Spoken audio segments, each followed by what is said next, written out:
ನಮಸ್ಕಾರ ಸ್ನೇಹಿತರೆ. ಕಾಂಗ್ರೆಸ್ ಪಕ್ಷ ಇನ್ನೊಂದು ಎಡವಟ್ಟನ್ನ ಮಾಡ್ಕೊಂಡಿದೆ. ನಾನು ಕರ್ನಾಟಕ ಕಾಂಗ್ರೆಸ್ ಬಗ್ಗೆ ಮಾತಾಡ್ತಾ ಇಲ್ಲ, ನಾನು ಮಾತಾಡ್ತಾ ಇರೋದು ಬಿಹಾರ್ ಕಾಂಗ್ರೆಸ್ ಬಗ್ಗೆ. ತಪ್ಪುಗಳನ್ನ ಎಲ್ಲರೂ ಮಾಡ್ತಾರೆ, ರಾಜಕಾರಣದಲ್ಲಿ ಸಾಮಾನ್ಯವಾಗಿ ನಡೀತಾನೆ ಇರ್ತದೆ. ಆದ್ರೂ ಕೂಡ ಏನಾದ್ರೂ ಒಂದು ತಪ್ಪು ಮಾಡಿದ್ರೆ ಅದನ್ನ ಸರಿ ಮಾಡ್ಕೊಂಡು ಹೋಗ್ಬೇಕಾಗ್ತದೆ. ಏನಾದ್ರೂ ತಪ್ಪಾಗಿದ್ದಿದ್ರೆ ಅದನ್ನ ಕ್ಷಮಿಸಿ ಅಂತೇಳಿ ಹೇಳಿದ್ರೆ ಎಲ್ಲ ರೀತಿಯಾದ ಸಮಸ್ಯೆ ಬಗೆಹರಿದು ಬಿಡ್ತದೆ. ಸಾಮಾನ್ಯವಾಗಿ ಮಾತಾಡುವಾಗ ಒಬ್ಬರ ಮೇಲೆ ಒಬ್ಬರು ಅಪಾದನೆಯನ್ನು ಹೊರಿಸ್ತಾರೆ, ಈ ತರ ಎಲ್ಲ ನಡೀತಾ ಇರ್ತದೆ. ಕೊನೆಗೆ ಏನಾದ್ರೂ ಅದು ವಿಕೋಪಕ್ಕೆ ಹೋದ್ರೆ ಅದಕ್ಕೊಂದು ಕ್ಷಮೆಯನ್ನ ಕೇಳಿ ಆ ಪ್ರಕರಣವನ್ನ ಅಲ್ಲಿಗೆ ಮುಗಿಸ್ಬಿಡ್ತಾರೆ. ಅದೇ ರೀತಿಯಾಗಿ ಇಲ್ಲಿ ಕೂಡ ಅಷ್ಟೇ, ಈ ಕಾಂಗ್ರೆಸ್ನವ್ರು ಮಾಡಿರುವಂತ ಈ ಒಂದು ತಪ್ಪನ್ನ ಓಕೆ ನಮ್ಮ ಕಡೆಯಿಂದ ತಪ್ಪಾಗಿದೆ ಅಂತೇಳಿ ಹೇಳಿ ಒಂದು ಕ್ಷಮೆ ಕೇಳಿದ್ರೆ ಮುಗ್ದು ಹೋಗ್ತಾ ಇತ್ತೋ ಏನೋ ಗೊತ್ತಿಲ್ಲ.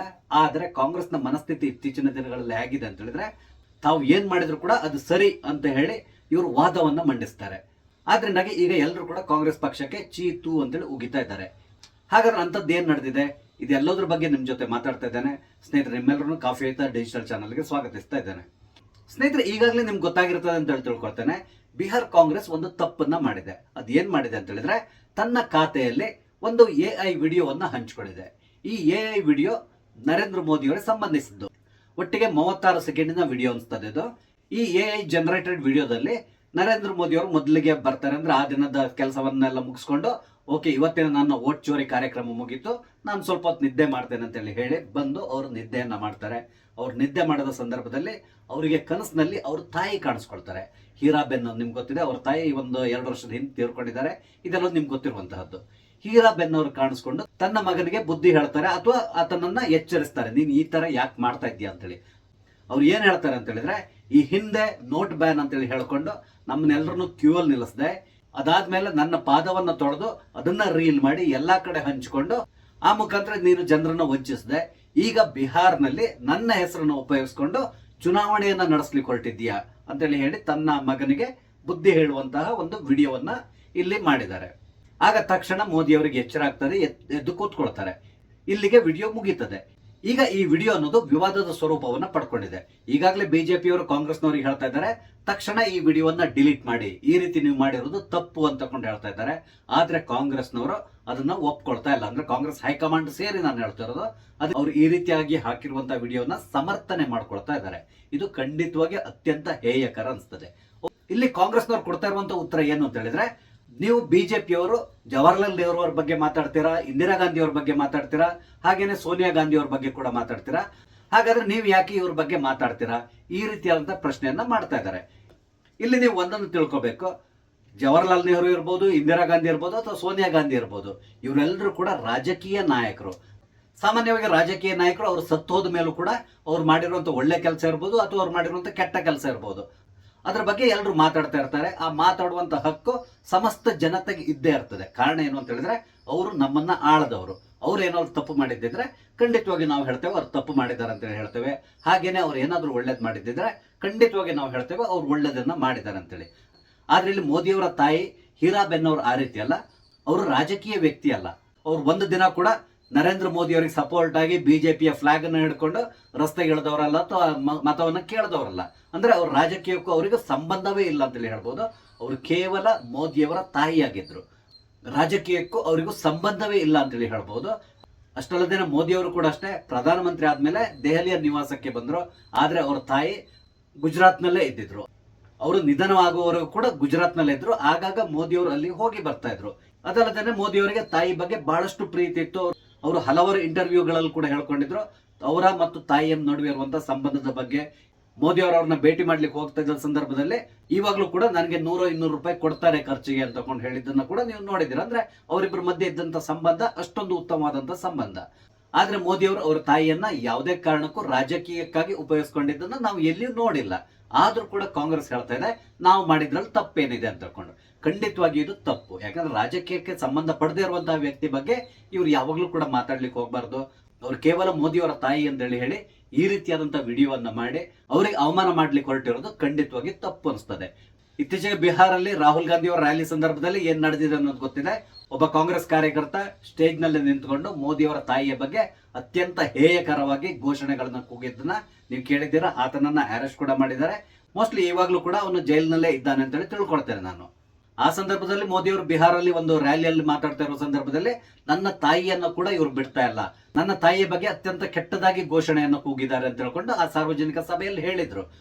ನನ್ನ ತಾಯಿಗೆ ಈ ರೀತಿಯಾಗಿ ಬೈಯುವ ಮುಖಾಂತರ ನಮ್ಮ ದೇಶದ ಸಮಸ್ತ ತಾಯಿಯಂದರಿಗೆ ಇವರು ಅಗೌರವವನ್ನು ಸೂಚಿಸ್ತಾ ಇದ್ದಾರೆ ಅಂತ ಕೂಡ ಹೇಳಿದ್ದಾರೆ. ನನ್ಗನ್ಸ್ತದೆ ಮೋದಿ ಅವರು ಆ ರೀತಿ ಹೇಳಿರೋದ್ರಲ್ಲಿ ಯಾವುದೇ ರೀತಿಯಾದಂತ ತಪ್ಪಿಲ್ಲ. ಈಗ ಕಾಂಗ್ರೆಸ್ನವ್ರು ಹೇಳ್ತಾ ಇದಾರಲ್ಲ, ನೆಹರು ಬಗ್ಗೆ ಯಾಕೆ ಮಾತಾಡ್ತೀರಾ ಅಂತೇಳಿ. ನೆಹರು ಅವರ ವ್ಯಕ್ತಿತ್ವ ಏನು ಅನ್ನೋದು ಎಲ್ಲರಿಗೂ ಗೊತ್ತಿದೆ. ಅವರ ಕೆಲವೊಂದು ಖಾಸಗಿ ಫೋಟೋಗಳು ಕೂಡ ಎಲ್ಲ ಕಡೆ ಹರಿದಾಡ್ತಾ ಇದೆ. ಹಾಗಾಗಿ ನೆಹರು ಅವ್ರ ಬಗ್ಗೆ ಕೆಲವೊಂದು ವಿಷಯಗಳಲ್ಲಿ ಜನರು ಬೇರೆ ಬೇರೆ ರೀತಿಯಾಗಿ ಮಾತಾಡ್ಕೊಳ್ತಾರೆ. ಹಾಗೇನೆ ಅವರು ತಾವು ಅಧಿಕಾರದಲ್ಲಿದ್ದ ಸಂದರ್ಭದಲ್ಲೇ ತೆಗೆದುಕೊಂಡಂತ ಕೆಲವು ಕೆಟ್ಟ ನಿರ್ಧಾರಗಳಿಂದಾಗಿ ನಾವು ಇವಾಗ್ಲೂ ಕೂಡ ಸಫರ್ ಆಗ್ತಾ ಇದ್ದೇವೆ. ಫಾರ್ ಎಕ್ಸಾಂಪಲ್ ಕಾಶ್ಮೀರ, ಅಲ್ಲಿ ಇವಾಗ್ಲೂ ಕೂಡ ನಾವು ಫೇಸ್ ಮಾಡ್ತಾ ಇರುವಂತಹ ಈ ಸಮಸ್ಯೆ ಏನಿದೆ ಅದಕ್ಕೆ ಮುಖ್ಯ ಕಾರಣ ನೆಹರು ಅವರೇ. ಇದು ಎಲ್ರಿಗೂ ಗೊತ್ತಿರುವಂತಹ ವಿಷಯ. ಹಾಗಾಗಿ ಖಂಡಿತವಾಗಿ ಅವ್ರಿಗೆ ಟೀಕೆ ಮಾಡ್ತಾರೆ. ಅದೇ ರೀತಿಯಲ್ಲಿ ನೆಹರು ಅವರು ಒಳ್ಳೊಳ್ಳೆ ಕೆಲಸಗಳನ್ನು ಕೂಡ ಮಾಡಿದ್ದಾರೆ. ಅದನ್ನ ಕೂಡ ನಾವು ಅಪ್ರಿಶಿಯೇಟ್ ಮಾಡಬೇಕಾಗ್ತದೆ. ಬ್ರಿಟಿಷರು ಭಾರತವನ್ನ ಬಿಟ್ಟು ಹೋಗೋ ಸಂದರ್ಭದಲ್ಲಿ ಸಂಪೂರ್ಣವಾಗಿ ದೋಚ್ಕೊಂಡೆ ಹೋಗಿದ್ದಾರೆ ಅಂತ ಹೇಳ್ಬೋದು. ನಮ್ಮಲ್ಲಿ ಏನು ಇರಲಿಲ್ಲ ಅಂತ ಸಂದರ್ಭದಲ್ಲಿ ಬಹುದೊಡ್ಡದಾದಂತಹ ಸವಾಲನ್ನ ಎದುರಿಸಿ ನೆಹರು ಅವರು ಭಾರತವನ್ನ ಕಟ್ಟುವಂತ ಕೆಲಸ ಮಾಡಿದ್ರು. ಅದಕ್ಕಾಗಿ ಹಲವಾರು ಯೋಜನೆಗಳನ್ನ ಕೂಡ ತಂದಿದ್ದಾರೆ. ಹಾಗೇನೆ ಹಲವಾರು ಅಣೆಕಟ್ಟುಗಳನ್ನ ಕಟ್ಟುವ ಮುಖಾಂತರ ಅಥವಾ ಸರ್ಕಾರಿ ಸ್ವಾಮ್ಯದ ಹಲವಾರು ಕಂಪನಿಗಳನ್ನ ಸ್ಥಾಪನೆ ಮಾಡುವ ಮುಖಾಂತರ ದೇಶವನ್ನ ಅಭಿವೃದ್ಧಿ ಪಡಿಸಲಿಕ್ಕೆ ಬಹಳಷ್ಟು ಶ್ರಮವನ್ನು ವಹಿಸಿದ್ದಾರೆ. ಅದರ ಬಗ್ಗೆ ಯಾರು ಕೂಡ ಟೀಕೆಯನ್ನ ಮಾಡೋದಿಲ್ಲ. ಆದ್ರೆ ಅವರು ಮಾಡಿರುವಂತಹ ಕೆಲವೊಂದು ಐತಿಹಾಸಿಕ ತಪ್ಪುಗಳಿದೆಯಲ್ಲ, ಅದ್ರ ಬಗ್ಗೆ ಖಂಡಿತವಾಗಿ ಟೀಕೆ ಮಾಡ್ತಾರೆ. ಕಾರಣ ಏನು ಅಂತ ಹೇಳಿದ್ರೆ ಅವರವರು ರಾಜಕೀಯ ವ್ಯಕ್ತಿ. ಹಾಗೇನೆ ಇಂದಿರಾ ಗಾಂಧಿ ಅವರು ಕೂಡ ಅಷ್ಟೇ, ಅವರು ಕೂಡ ಕೆಲವೊಂದು ಐತಿಹಾಸಿಕ ತಪ್ಪುಗಳನ್ನ ಮಾಡಿದ್ದಾರೆ. ರಾಜಕೀಯ ಉದ್ದೇಶಕ್ಕಾಗಿ ಬಿಂದ್ರನ್ ವಾಲೆಯನ್ನ ಹುಟ್ಟಾಕಿದವರು ಯಾರು ಎಲ್ರಿಗೂ ಗೊತ್ತಿರುವಂತಹ ವಿಷಯ. ಕೊನೆಗೆ ಬಿಂದ್ರನ್ ವಾಲೆಯನ್ನ ಕೊಂದ್ರು ಕೂಡ ಈ ಆಪರೇಷನ್ಸ್ ಬ್ಲೂ ಸ್ಟಾರ್ ನಲ್ಲಿ. ನಂತರ ಇದರಿಂದಾಗಿ ಇಂದಿರಾ ಗಾಂಧಿ ಅವರು ತಮ್ಮ ಪ್ರಾಣವನ್ನು ಕೂಡ ಕಳ್ಕೊಳ್ಬೇಕಾಗಿ ಬಂತು. ಇದು ಕೂಡ ಗೊತ್ತಿರುವಂತಹ ವಿಷಯ. ಅವರ ಹತ್ಯೆ ಬಗ್ಗೆ ಎಲ್ಲರಿಗೂ ಕೂಡ ಬೇಸರ ಇದೆ. ಆದ್ರೆ ಇಂದಿರಾ ಗಾಂಧಿ ಅವರು ಮಾಡಿರುವಂತಹ ಕೆಲವೊಂದು ಐತಿಹಾಸಿಕ ತಪ್ಪುಗಳಿದೆಯಲ್ಲ, ಅದರಲ್ಲೂ ಮುಖ್ಯವಾಗಿ ಎಮರ್ಜೆನ್ಸಿಯನ್ನ ಹೇರಿರುವಂತಹದ್ದು, ಇದ್ರ ಬಗ್ಗೆ ಯಾವಾಗ್ಲೂ ಕೂಡ ಟೀಕೆ ಮಾಡ್ತಾನೆ ಇರ್ತಾರೆ. ಖಂಡಿತವಾಗಿ ಮುಂದಿನ ದಿನಗಳಲ್ಲೂ ಕೂಡ ಟೀಕೆಯನ್ನ ಕಾಂಗ್ರೆಸ್ ಎದುರಿಸಬೇಕಾಗ್ತದೆ. ಈಗ ನಮ್ಮ ರಾಜ್ಯದ ಮುಖ್ಯಮಂತ್ರಿ ಆಗಿರುವಂತಹ ಸಿದ್ದರಾಮಯ್ಯನವರು ಕೂಡ ಈ ಹಿಂದೆ ಬಹಳಷ್ಟು ಟೀಕೆಗಳನ್ನ ಮಾಡಿದ್ದಾರೆ. ಅದನ್ನು ಕೂಡ ನಾವು ನೋಡಿದ್ದೇವೆ. ಆದ್ರೆ ಈಗ ಸಿದ್ದರಾಮಯ್ಯನವರಿಗೆ ಆ ರೀತಿ ಮಾತಾಡ್ಲಿಕ್ಕೆ ಸಾಧ್ಯ ಆಗಲ್ಲ, ಅದು ಬೇರೆ ವಿಷಯ. ಹಾಗೆ ರಾಜೀವ್ ಗಾಂಧಿ ಅವರ ಬಗ್ಗೆ ಕೂಡ ಎಲ್ಲರೂ ಮಾತಾಡ್ತಾರೆ. ಕಾರಣ ಏನು ಅಂತ ಹೇಳಿದ್ರೆ ಅವರು ಕೂಡ ಓರ್ವ ರಾಜಕೀಯ ವ್ಯಕ್ತಿ. ಹಾಗಾಗಿ ಈ ಎಲ್ಲಾ ನಾಯಕರ ಬಗ್ಗೆ ಮಾತಾಡುವಂತ ಹಕ್ಕು ಸಮಸ್ತ ಜನತೆಗೆ ಇದ್ದೇ ಇರ್ತದೆ. ಆದ್ರೆ ಯಾವುದೇ ಕಾರಣಕ್ಕೆ ಮೋದಿಯವರ ತಾಯಿಯಾದಂತಹ ಹೀರಾಬೆನ್ ಅವರ ಬಗ್ಗೆ ನಾವು ಯಾರಿಗೂ ಮಾತಾಡುವ ಹಾಗಿಲ್ಲ. ಕಾರಣ ಏನು ಅಂತ ಹೇಳಿದ್ರೆ ಅವರು ರಾಜಕೀಯೇತರ ವ್ಯಕ್ತಿ. ಅವರು ಯಾವುದೇ ರಾಜಕೀಯ ಪಕ್ಷದಲ್ಲಿ ಗುರುತಿಸಿಕೊಂಡವರಲ್ಲ. ಅವ್ರ ಮಗ ಪ್ರಧಾನಮಂತ್ರಿ ಆಗಿರಬಹುದು, ಆದ್ರೆ ಅವರ ತಾಯಿ ರಾಜಕೀಯ ವ್ಯಕ್ತಿ ಅಲ್ಲ. ಹಾಗಾಗಿ ಅವ್ರ ಬಗ್ಗೆ ಮಾತಾಡದೇ ಇರೋದೇ ಉತ್ತಮ ಅನಿಸ್ತದೆ. ಆದ್ರೆ ಕಾಂಗ್ರೆಸ್ ಒಂದ್ ರೀತಿಯಾದಂತಹ ಹತಾಶ ಸ್ಥಿತಿ ತಲುಪಿಬಿಟ್ಟಿದೆ. ಸ್ವಾತಂತ್ರ್ಯ ಸಿಕ್ಕಿದ ನಂತರ ಇಷ್ಟು ದೀರ್ಘಾವಧಿಯ ಕಾಲ ದೆಹಲಿ ಗದ್ದುಗೆಯಿಂದ ದೂರ ಇದ್ದಿದ್ದು ಪ್ರಥಮ ಬಾರಿಗೆ ಕಾಂಗ್ರೆಸ್. ಹಾಗಾಗಿ ಕಾಂಗ್ರೆಸ್ ಪಕ್ಷದ ಸರ್ವೋಚ್ಚ ನಾಯಕನಾದಂತಹ ರಾಹುಲ್ ಗಾಂಧಿ ಇರ್ಬೋದು ಅಥವಾ ಆತನ ಪಟಾಲಾಮ್ ಇರ್ಬೋದು, ಇವರೆಲ್ಲರೂ ಕೂಡ ಒಂದ್ ರೀತಿಯ ಹತಾಶ ಸ್ಥಿತಿಗೆ ತಲುಪಿಬಿಟ್ಟಿದ್ದಾರೆ. ಯಾರಾಗ್ಲಿ ಒಂದು ಹತಾಶ ಸ್ಥಿತಿಗೆ ತಲುಪಿದ ಮೇಲೆ ಅವರು ತಮ್ಮ ಮಾನಸಿಕ ಸ್ಥಿಮಿತವನ್ನು ಕೂಡ ಕಳ್ಕೊಳ್ತಾರೆ. ಹಾಗಾಗಿ ಈ ರೀತಿಯಾದಂತಹ ಅನಾಹುತಗಳನ್ನು ಕೂಡ ಅವ್ರು ಮಾಡ್ಕೊಳ್ತಾರೆ. ಹಾಗಾಗಿ ನನ್ಗನ್ಸ್ತಾ ಇರೋದು ಏನು ಅಂತ ಹೇಳಿದ್ರೆ ಕಾಂಗ್ರೆಸ್ ಈ ಮನಸ್ಥಿತಿಯಲ್ಲಿ ಇರ್ಲಿಕ್ಕೆ ಹೋಗಿನೇ ಈ ರೀತಿಯಾದಂತಹ AI ವಿಡಿಯೋವನ್ನು ಮಾಡಿ ಈಗ ಎಲ್ಲರ ಕಡೆಯಿಂದನೂ ಉಗ್ಗಿಸ್ಕೊಳ್ತಾ ಇದೆ. ಖಂಡಿತವಾಗಿ ಕಾಂಗ್ರೆಸ್ ಪಕ್ಷ ಈ ರೀತಿ ಮಾಡಿರೋದು ಅಕ್ಷಮ್ಯ ಅಪರಾಧ.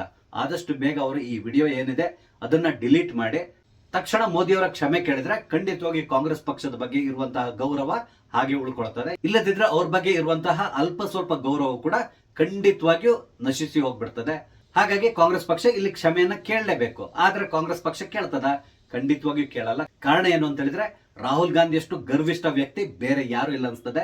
ಅದಲ್ಲದೇನೆ ಈ ರಾಹುಲ್ ಗಾಂಧಿಯ ಕಿವಿ ಹಿಂಡಿ ಬುದ್ಧಿ ಹೇಳಬೇಕಾದಂತಹ ಸೋನಿಯಾ ಗಾಂಧಿ ಅವರ ಮಾತನ್ನು ಕೂಡ ಈತ ಕೇಳ್ತಾ ಇಲ್ಲ ಅಂತಕೊಂಡು ಇತ್ತೀಚಿನ ದಿನಗಳಲ್ಲಿ ಬಹಳಷ್ಟು ಸುದ್ದಿ ಹರಿದಾಡ್ತಾ ಇದೆ.